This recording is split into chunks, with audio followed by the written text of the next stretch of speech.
No nation has had as much influence as the nation of Albia. Despite having collapsed a long time ago, their name and legacy is still very much present. So what exactly is Albia, and how did they come about? And where are they now? To begin the story of Albia, we first have to go back to the very beginning, back to the very first official map. During this time, 5 nations existed. The 3 most notable nations here is Tennu in red, Avicen in grey, and of course Albia in dark turquoise.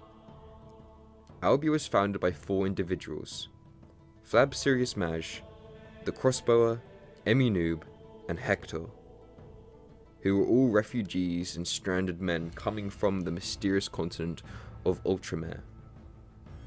As recorded in a set of interviews conducted by the Enlightened One, kept secret for a long time in the halls of the Forbidden Library of Avicen, upon the destruction of the forgotten continent of Ultramane, a group of the survivors managed to board a vessel in the port of Domus. After months of travelling, the group of refugees finally came across the shore, landing in Iaddithis. When the pilgrims finally arrived to Iaddithis, they found a realm ravaged by war and violence, in which central authority was non-existent, and only a few civilized settlements still stood strong in the face of conflicts. The pilgrims would be later told that the Avicen Wars had left the land of Iaddithis scarred. The pilgrims soon turned east, looking for a new place to call home, to resettle, and to claim a place to call their new motherland. After 3 long days of marching across mountains and biomes, the group finally entered the land that they would call Adia. In the end, the explorers got to a large plain located right next to a tall mountain. Without knowing the strategical importance of such territory, the refugees settled in the area, founding a town known as Novodomus, honouring the land they once belonged to. The arrival of a new group of foreigners to Iaddithis soon alarmed the populations on the continent and the whole realm.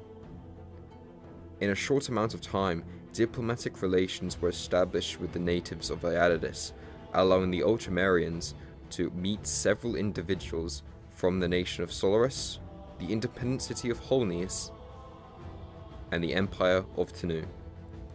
An expedition was also sent up north, where they found an astonishing library they would later find out to be the nation of Avicen. Novodomus grew, prosperous in numbers and buildings, and soon refugees from all known continents began flooding the town. The economy grew exponentially, advancing rapidly as the expansion of the town seemed unstoppable. The leaders of the city soon understood that it was time to create a new identity for the Ultramarian people, to properly unite with their newfound neighbours. And from that day, Albia was born. With this, Flab Sirius Maj, representative of the Ultramarian settlers, worked day and night on the creation of the Constitution, the equality of citizens and substantial freedom of expression of every being that was granted citizenship in the nation. The result of such effort combined with those of the other 3 individuals known as the Crossbower, Hector, and Noob, later on also referred to alongside Flav as the founding fathers of the Republic, culminated on September 4th, 2021, a date which has lived in history with the proclamation of the Confederate Republic of Albia. Soon after the establishment of the Republic and the following principles dedicated by the Constitution, the Albians finally gathered for the first time in history in the so-called General Assembly in Novodomus. There the citizens discussed about various topics regarding the international policies that the nation would have to adapt in order to start showing off its presence in the region, mostly regarding economical, political, and foreign affairs. At the peak of the conference, the people voted for the candidates that would have eventually formed the first government of the country, allowing the stabilization of the newborn republic and the confirmation of the Constitution. The elections, having been seen as one of the most significant events that had happened on Iaddithis since the beginning of the Avicen Wars, and being a powerful demonstration of the victory of reason, civilization, and peace over violence, death and destruction, eventually brought an immense flow of immigrants and refugees from all continents of the realm, and contributed to the large expansion of the capital city of Novodomus. The Albian people soon adopted their own faith, called Antoniahn Beliefs, a mixture of philosophical doctrines typical of the settlers' way of life.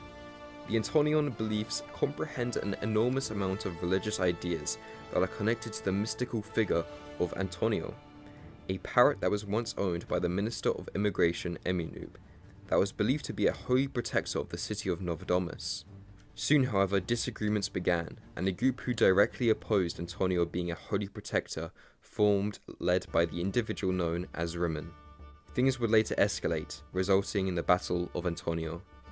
Bandits, however, soon began entering the world of Iaddithis.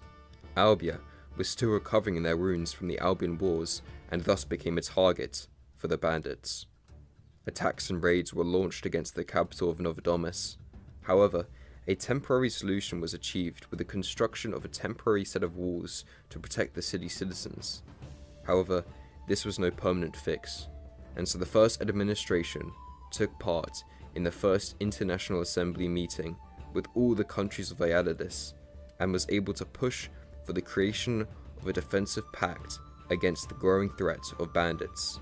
Combined with the international military capacity, the Albian army was able to finally win a series of exchanges against the bandit forces, substantially eliminating them in the Albian Resurgence War, and by aiding the forces of the Assembly in the final Battle of Avicen.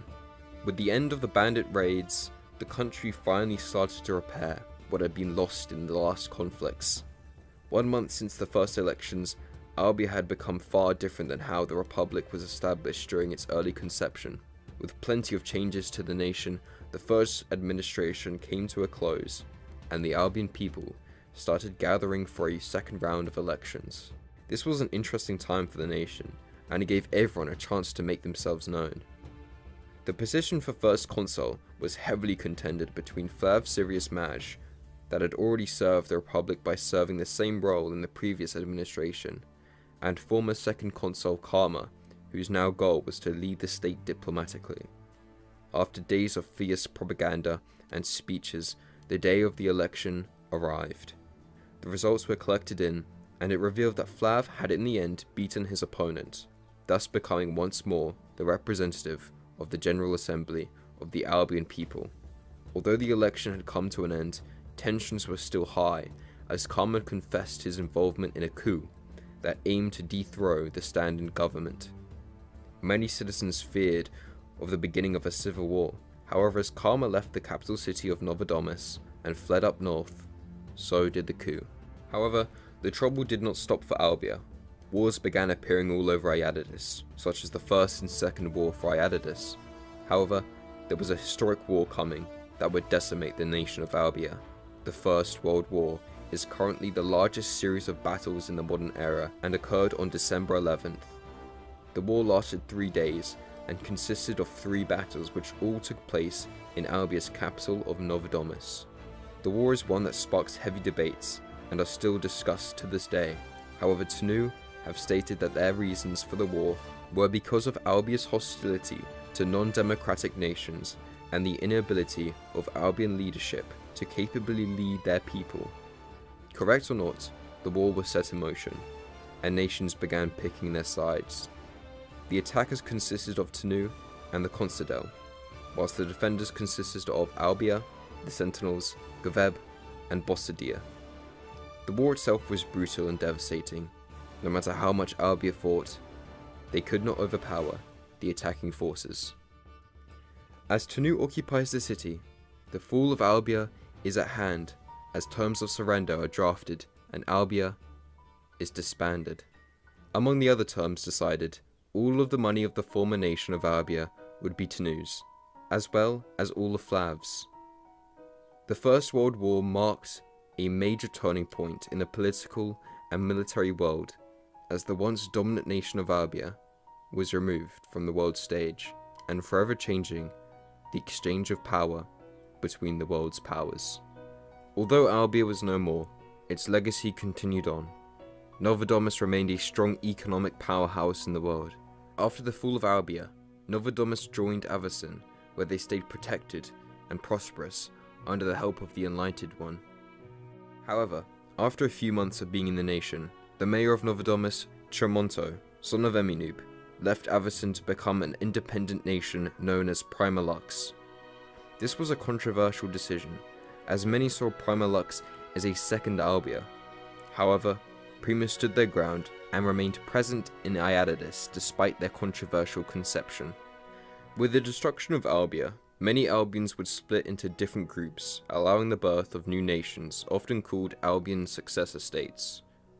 To the south, guided by R. Roman, a group of Ultramarine Adians split from Albia during the war, declaring the birth of the Sultanate of A.L. Cromar, later renamed to the better-known Cromari Sultanate.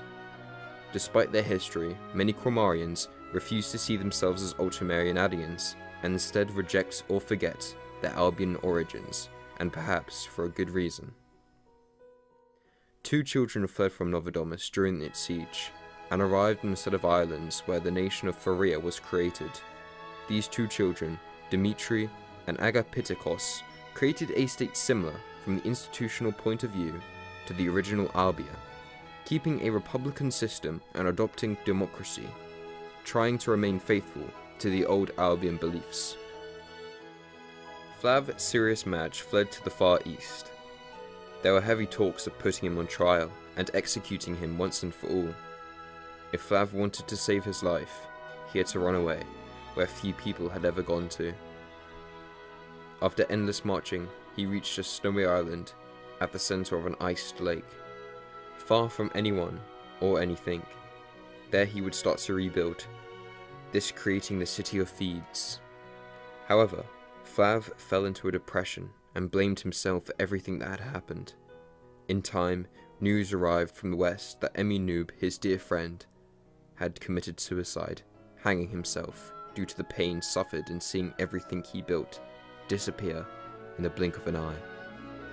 At the same time, the corpse of the crossbower, who had not been seen since the Battle of Novodomus, was retrieved from a cave near the city.